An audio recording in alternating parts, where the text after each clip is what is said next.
protecting our community is worth a shot. Vaccines can help protect you, your family, and our community. Stop by James Drugstore today. And welcome back to the Livingston Parish News Weekly Show, a podcast brought to you by the Livingston Parish News. My name is McHugh David, publisher and editor of the news. And today we are getting, after some COVID quarantines, a disaster, which we are going to talk about, and a multitude of other things. We're finally getting back on track with our usually monthly visit with you, sir. We're going to let you take a second just to introduce yourself. I'm Gerard Landry, the mayor of the city of Denham Springs. And yes, the COVID has been a challenge. I had to experience it myself, and then 3 weeks or 4 weeks now worth of recovery from a hurricane. But we're back. You and I actually had it right about the same time. I believe so. I don't think we gave it to each other. I'm not sure. I don't think so.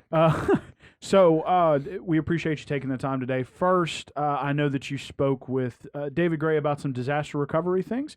Want to talk about that first, mostly with regard to debris cleanup. Has already been 2 rounds, and looking to take a break and get back to it the week after next. So tell us a little bit about that. So let's back up just a little bit so that we can understand that we use Ceres, which is the same contractor that the parish uses. We also use Thompson Consulting as the monitors, and that is the same group I understand that the parish uses as well. We were able to hit the ground right after the flood and have made 2 complete passes of the entire city. And tomorrow will be the end of that second complete pass. There's been some issues. It has taken a little while because of the amount and volume of debris that's out there. And when we had 11 or 12 trucks on the road, and the parish had 40 trucks on the road, then you had normal garbage debris removal all going to one landfill. It created some backups that were just making things just drag out even longer, right? Sure. But we've made some tremendous progress. Tomorrow will be the last day for the second round, and we will take a week off. So the week after next, we'll come back and do a third round. Hopefully that one will be smaller. It should take only a week, they're estimating. But the whole idea was to get the homeowners another opportunity to get some more debris, garbage, building materials, if they haven't replaced fences and what have you, to the road so that they can be removed. The second part of that that's really critical is that this cleanup is very expensive. Right now we're at about $1.5 million. And the first 30 days is covered at 100% reimbursement from FEMA, which is a godsend for us. Now they've extended it to 45 days total, so that's why we're trying to get everybody. Let's try to wrap this up in the next week or 2 so that we can have this thing funded 100% by FEMA, because it's your tax dollars. That's who we're trying to save you money. Sure. And that's what this is all about.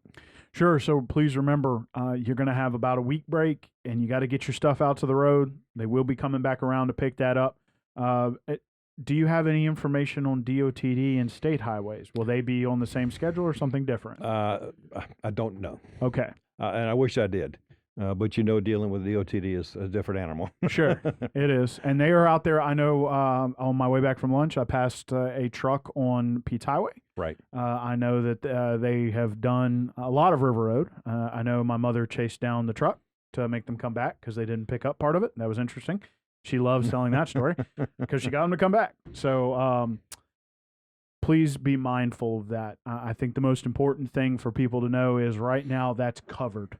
Yes. And if you don't do it within the time that it's covered, it will cost you money. Well, it costs the city money, okay, which is you. Your money. It's your tax money. That's exactly right. So, and please be on the lookout for that. Mr. Gray is right over here taking some notes.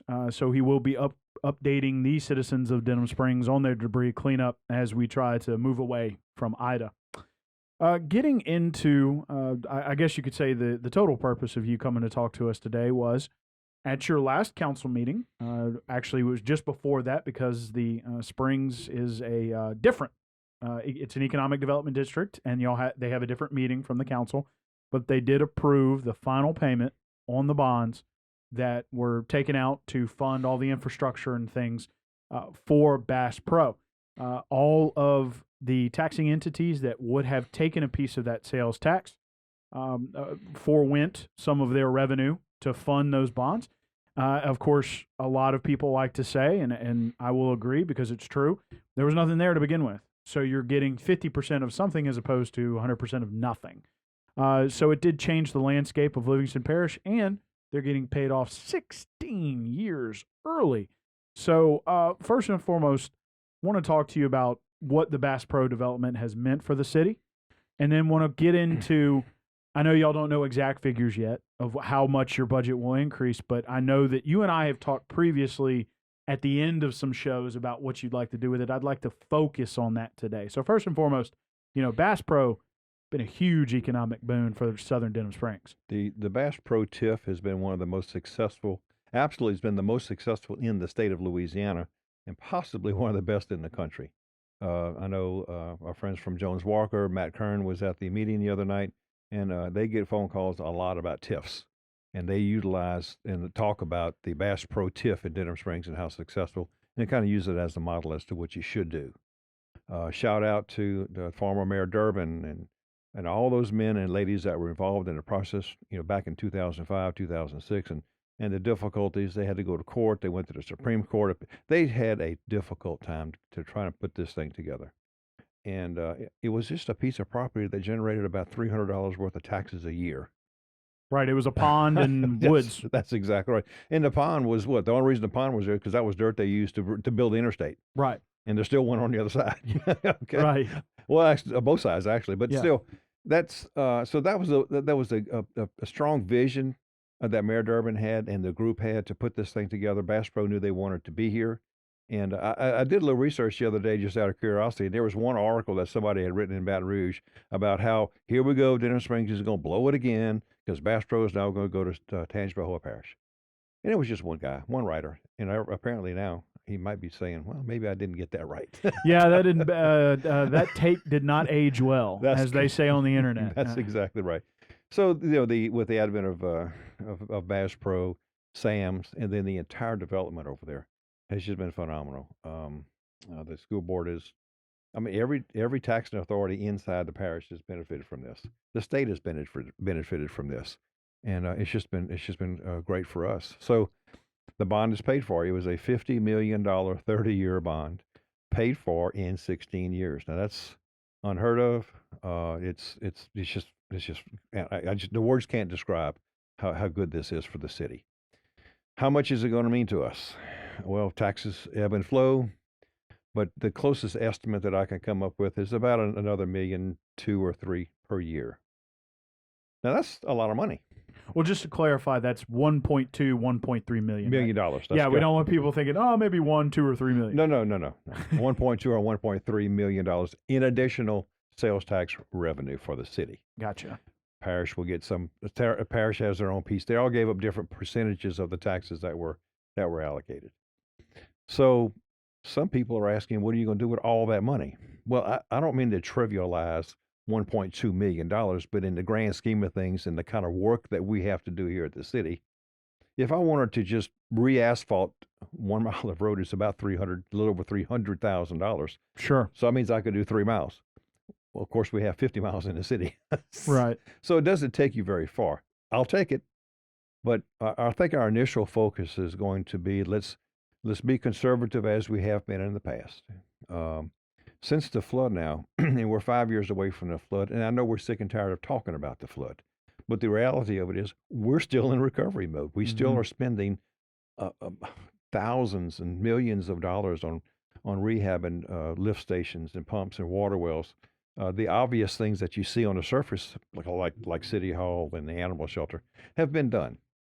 But all those projects are 90-10s, meaning 90% paid by the government, 10% paid by the city. Well, just in debris removal and city infrastructure, we're about $20 million. Well, at 90-10, that's $2 million that we're having to fork out of our own bank account in order to make these repairs, right? Right.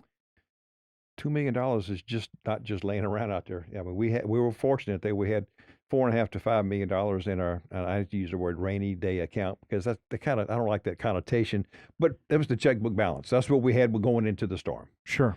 We had increased it by $2 million since I had taken office. And it's good that you have those kinds of funds available because you could not go through this FEMA process without it. If you can't write a check for $1 million to buy City Hall, you can't buy it. It's that simple. It's just that simple. So thank goodness we had it, and I would love to get back to that point. And with some of these Bass Pro funds, I think it's an opportunity for us to build up that account again. We're about $2 million right now. So boy, if we could double that and get back to where we were, it sure would give me a little sense of security knowing that we can handle the next disaster. And I hate to be negative. There will be another disaster. There always are. We just experienced. We just had one. We just had a hurricane, right? Yeah. And so on this particular one, if you take the 1.5 million that we've already spent on debris removal, that's $150,000 out of pocket if we were at the 90-10, right? Sure. So you have to have those kind of funds to back up. Right, and it is important to note. I know that when the sheriff was doing his school resource officer proposal, one of the things that was brought up by a Baton Rouge journalist at the time was that the sheriff had X million dollars in his bank account. But it is important to note that tax-paying entities, cities, sheriff, gravity drainage districts, water districts, are required by law to keep a certain amount of money in their bank account for catastrophic repairs. One of the things he said was, what happens if my whole fleet floods? That's, over 100 vehicles. It's not cheap. I have to rebuy it so that we can enforce the law. So y'all are in the same position. Exactly. You have a water department, a gas department. You have vehicles, city vehicles as well. They have to be replaced. So it's important for people to note just because there's money in the bank doesn't mean it can be spent. No, and it shouldn't be. Okay, it's no different than how you should plan your own financial security for the rest of your life. Most people don't do it. Don't do it well enough. Sure. And end up working way past their retirement that they thought they could have had. Sure. And the city just needs to be liquid. We need to have those. And look, especially right now, I know accountants like to use this money because Michelle does. She said, well, the cost of money right now is only 2%. So, okay, fine.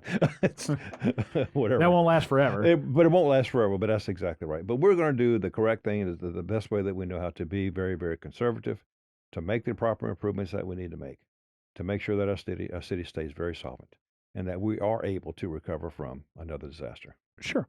So let's talk about perhaps, a 32,000 foot wish list of things that you would really like to see. I know that there are, just improvements to regular city drainage, not necessarily the drainage that Gravity Drainage District 1 deals with, but regular city drainage. I know Bass Pro Boulevard improvements are some considerations. So what are some of those things that y'all will be looking at? Well, let's talk about Bass Pro first, because the very reason we're having this conversation is because Bass Pro is so successful. Right. And so that it continues to be successful, we have to make sure we got good roadways for people to get there, right? Good point. Yeah, it just makes common sense. And then the traffic conditions that are on Bass Pro and Range at that intersection are horrific. Right. It's forever backed up. The roads are always in disrepair. And look, the truck stop was there first. Yeah. We built around it, and therefore we can't ask the truckers to move. It's just not going to happen unless somebody wanted to build a brand new. I think that's a pilot, right? Yes. Unless they wanted to build one at the next intersection, that will be the only way that's going to happen.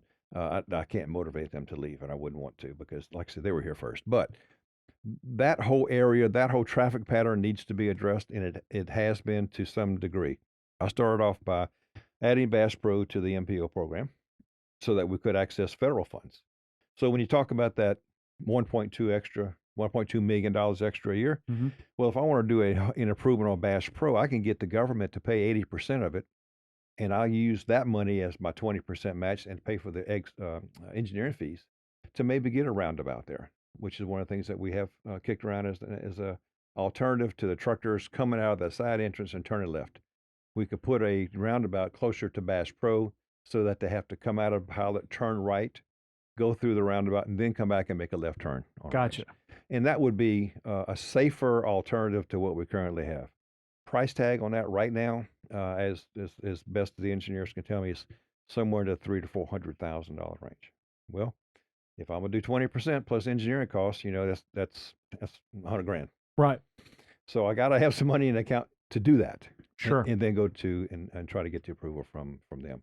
So that whole Bass Pro interchange, the flow of traffic, and my gosh, how about the interstate, right? Just trying to get on or off the interstate, and the entrance ramps and the exit ramps, and DOTD has come out and done some work, and they added a lane on the westbound exit to make it now 3 lanes, and when you get to the end, you can do both. But you have 2 lanes that turn right, 2 lanes that turn left, ones that go straight. They added the turn lane for rushing, so when you got off, you could get right into the turn lane. So those kinds of things were fairly inexpensive in DOTD world. I think they spent about $100,000 or something, and they funded that whole project. What's next is they want to do, and they're supposed to let in November, from what I understand, but it's going to be the no left turn lane only on range. Okay. So you won't have what I call the suicide lane in the center. You won't be able to speed up and merge. You'll have to go to the designated areas to make the turn to get into the traffic flow. DOTD has done all this based strictly on crash data, and there's going to be some expenses involved, but it's mostly a DOTD funded project. But those are the kinds of things that we have to do as a municipality. Look, Livingston Parish is continuing to grow. Yeah. Watson is continuing to grow. And when 40,000 cars a day get off at range, where are they going? A lot are going to range, a lot of them going to Bass Pro, but most of them are going to the other side of the parish or north of here. So we have to do those kinds of things. That's the infrastructure that we need to address. Drainage is another big issue, obviously. I mean, I wish we could just go to bed at night one night and wake up the next day and all the drainage problems are taken care of, but Sure. it's not likely to happen. But through Louisiana Watershed, hopefully we can get some projects done south of here with the weir and all those things that the parish has to worry about. Ascension Parish, East Banner Parish, all these guys, these parish presidents have to get together and try to work it out. Sure. Some kind of way. Sure. And then we could utilize our funds to make sure that we can replace crushed culverts and work with gravity drainage to do what we can on our city streets. Sure. And drainage there. Would it be fair, I suppose, to say that you all, as you receive these extra funds, you're going to be looking to steal a phrase, the cost of money is 2%. I guess in your world, in the municipality's world, the cost of money is actually a 10% match, and you are going to be trying to use these new funds in several different pots, but to try to find grant matches to be able to do big projects. Exactly. There's no way that we can fund every roundabout in town like at Bass Pro. There's no way we could do that. But if we work the system, if you will, and use the MPO funds that are out there, of course I sit on the MPO. I'm sitting on Capital Region Plan, and I'm on the TAC committee and vice chair of that as well. And not that I get anything special for that, but because I work the system as best I can, we try to get all that we can. Sure. And being able to get those grants and get federal highway dollars to do that, man, that's the way to do it. Right. And the MPO program, by the way, is the Metropolitan Planning Organization. Mm-hmm. They're the ones who have done things like Linder Road, Dunn Road, Forest Delat's coming up, Buddy Ellis. Those were MPO programs. That's correct. And we just did Vinton and Denham. Oh, right. Sorry. Vinton. That's right. So to bring it local. River Road. I mean, all those were MPOs, right? Right. So it's just that's all 80/20s, and that's what you want. And it is, to clarify, 20% plus engineering costs. So I call it 80/40. Right. Yeah. Those wonderful engineers. I man. know, right? So anything else? Obviously, as you just confirmed, y'all are using this money to try to get to enhance as many pots as possible. That's correct. Any other pots that you'd like to discuss? You talked about, enhancing the Bass Pro infrastructure in that area. You talked about drainage. Anything else? Well, even from the flood of 16, we're still trying to do the enhancement of the liner at the sewer plant. Right. And it's a rubber liner, and it's really built for overflow. If we ever get to a situation that, look, our sewer plant is maxed out on a daily basis, about 4 million gallons a day we can treat. On rainy days, as much as I'd like to say that it is, but your sewer systems are never 100% sealed. There's a lot of infiltration. And so the sewer plant for a short amount of time can run at 6 million gallons a day. But once it gets to a certain point and the microbes don't have a chance to work because you're trying to force too much, then we have to go to the overflow pond. This thing is huge. It's like a football field. Mm-hmm. And so the one that was there that we utilized has had a damaged liner during the flood. We are just now starting to actually get it replaced and expanded. So therefore, we're able to utilize FEMA funds in addition to some additional funds that we're able to come across and make it larger. David, have you ever been to the sewer treatment plant? Oh man, there's a machine there called the regurgitator. Highly recommend it. But David will give you a personal tour, my friend. There you go. There you go. Well, I mean, obviously, and I think that goes back to what you said earlier. Still recovering from the flood. We are, and it's hard to comprehend that 5 years later we're still doing this. Sure. And if you remember, I think one of the last times we visited, I made the comment that I'm gonna run for a third term, and let me tell you why. There are so many projects that we have in place and in different processes. I'm not saying that nobody else could step in, I want to finish this. Sure. We've got it to a point to where I think we can almost get it done. And there's every time I turn around, if you ask enough people, there's some other funds out there that you can maybe go tackle, right? Right. And here I'm just going to throw this out there. One of the things that we've always talked about was First Baptist Church on River Road. The building's got to go away, and we're this close to having through the Louisiana watershed some funds come available that they will pay First Baptist Church to demo the building, and whenever that happens, it goes back to the parish and it goes back to us. Now we've got some extra property over there to enhance Spring Park if we choose to. Sure. Also, through the Louisiana Initiative, your Watershed Initiative, there are programs now to acquire blocks of property. So now they are looking at the property across the street, if you will, from Bass Pro. And this is, no, I said it was Louisiana Watershed. It's actually HUD money. So Okay. they are willing to go and talk to the homeowners across the street from First Baptist and maybe a block or two on either side and say, are y'all interested in moving? If you are, here's the going rate. We'll pay you market value. And then because it's HUD, there's some other stipulations. For example, you and your wife live there and you got 2 kids, and they'll say something like, well, I'm going to give you $100 a square foot. But you got 2 kids. You have to have a house that is 400 square feet bigger than what you currently have, according to HUD standards. So we'll pay you to buy a house that's 400 square feet larger and give you the money to do so if you move. And it's another way for them to try to remove properties from the flood zones so that the government's not in the habit of always having to rebuild these things, right? Sure. And that is just the tip of the iceberg of a project that could go on for years. And of course, like with Blight Court, it just takes forever to work that whole process. So there's several projects that we need to address, and we're going to do the best that we can to get everything that we can. Well, it is interesting that you said that, because that was going to be my next question, was recreational type dollars. One of the things that had that the city had done was partnered with LSU. You had some engineering and architecture students come in, talked about enhancing the look of downtown, and that was one of the reasons why you wanted it. It wasn't just that the building didn't flood. It also, was an anchor for the downtown area, Certainly. which is why you picked that for City Hall. For City Hall, yes.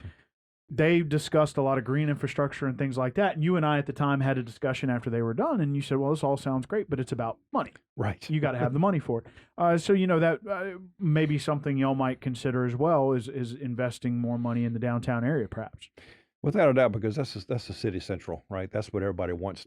As decades have gone by, we've gotten away from old downtown areas and went to the suburbs. And then when you went to the suburbs, people wanted to shop. So then you had strip malls and malls and shopping centers. But people want to really have a sense of home, and that's what happens when you have a nice, vibrant downtown. And that's what I'd love to see come back. Is that piece of our city. Sure. And it's a difficult process, but it's one that can be done. And there's dollars available for it. I'm pretty passionate about it. I love our city, and I want to make sure that we have all that we can have here. Sure. And we're going to get there. We're going to get there. Last question, kind of a curveball, dropping it in from the top here. Talking about downtown, talking about recreation. Had someone ask me the other day about the bike ped plan, and I told them probably a money deal, also a DOTD type deal. You hit the nail on the head. Yeah. Okay. I mean, any kind of update on that? We don't have anything yet, unfortunately. And I say unfortunately, some of the bicycle pedestrian paths were on roads that were currently or had been done recently. Sure. Like River Road. Sure. So the chances of that particular project happening on River Road are slim. But I understand now that so many people have seen what we have done in the city of Baker have done on bike ped plans. Now the parish is doing one. East Baton Rouge Parish is doing one because they want to try to figure out some kind of interconnectivity where we could maybe do this parish wide. Sure. And so now the more people you get involved in, the more entities you have asking for it. It's the greater chance that we might be able to achieve that. Gotcha. So those things are wonderful. One of the things that I have to brag a little bit on our staff. Because if you remember Denham Strong, that's where the bike ped plan came from, right? Sure. So Louisiana Municipal Association asked me to go speak to the mayor in Lockport and share some information and vision with him. Not that I'm the expert, but when I went down there, he's 4 weeks out from this horrible hurricane. And we had this conversation about what is he trying to do, where are you in the recovery process? What's happening? And questions like, you're going to love this one. What I'm thinking about helping my citizens by maybe not requiring building permits. Whoa, no, Yeah, well, no, yeah. no. Let's maybe not charge if you don't want to, but make sure that everybody gets a building permit. Because it's necessary in FEMA land down the road when there are FEMA funds available that you make sure everybody has their permits. And I said, here's the other things that you don't know about. I'm sure SBA loans. Oh yeah. They said they came in. They said we all have to get our FEMA number. We all have to sign up for SBA, and they'll loan us all the money that we want. I said, well, a loan's a loan, but they consider it as a duplication of benefits. Now our Congressman Graves has gotten that fix in there, but you got to make sure that Steve Scalise, who is yours, knows about it, and make sure that everybody follows the rules the best way that you can. So I was able to share that with him, and I thought it was valuable. And the reason I bring that up is because Denham Strong is what I also brought him.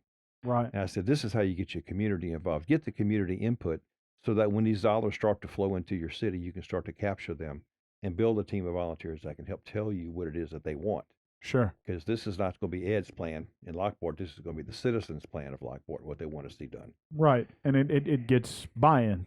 It gets buy-in, and the more people that buy into it, the more then your state will start to listen to you. Then the GOSEP will start to listen to you. And then the feds will start to listen to you. And that's where the success comes from. Sure. And we were so blessed to have the right folks in the right places at the right times to make that happen for us. Right. Well, anything you'd like to wrap up with? No, I'm just glad that we made it through another storm. Yeah. Let's hope that the cool weather keeps another way. And go Tigers, go Saints. And go Burrow, by the way. I think he plays tonight, huh? He does. Yeah. He plays Jacksonville, a repeat of the national championship quarterback. That's correct. That should be interesting to see. Yeah. Well, I think he's hoping to push Trevor Lawrence to 0-4. It'll be the only time he's ever had 4 losses at any level of play. Not even in high school, I think. Yeah, no, he didn't. That's no. correct. Welcome to the NFL, kid. We must have listened to the same sports talk radio this afternoon. But, McHugh, I want to thank you again for all the things that you do for us to make sure that we get the message out, because it really is important that everybody know where we are, what we're trying to do. And look, 665-8121, that's City Hall. Mayor@cityofdenhamsprings.com. Email me, call me, come by and visit. We need to communicate, and I appreciate your efforts in helping us do this. Well, you're most welcome, and we also want to thank Mr. David, who sat over here and took notes, and he's going to write this up, so there will be a story to go with it. So I'm going to let you introduce yourself, sir, and we'll check out. Gerard Landry, the mayor of the city of Denham Springs. And my name is McHugh David, publisher and editor of the news. Appreciate you guys out there joining us for yet another time. We got to sit down with the mayor. We're finally getting back on track as we head into the fourth quarter. Please keep an eye out. We're going to have him back, I'm sure, for more things. But do remember, Christmas is coming up, which means Christmas in the Village will be starting here in about 6 weeks, 7 weeks, something like that. Mm-hmm. So, Chris, it's that time of year. The most wonderful time, right? That's right. So please keep an eye out for that. It's always a good time. And I think we missed a lot of it last year because of COVID. We did. And it'll be good to get back on track with that. Also, unfortunately, this is going to be coming out the Monday after we record it. But I hope everybody had a fun time at Fall Fest over the weekend. And hopefully that will be a big deal. I'm pretty sure Mr. Gray will be out there. I know I'll be out there as well. And then it's my mother's birthday, and she's asked me to take her out to dinner, and Melanie and I take her to the Auburn game, so that's what we will do. There you go.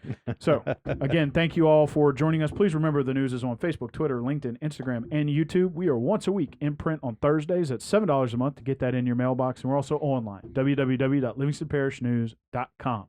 Hope you have a great day. Hope you had a great weekend, and we will see you next time.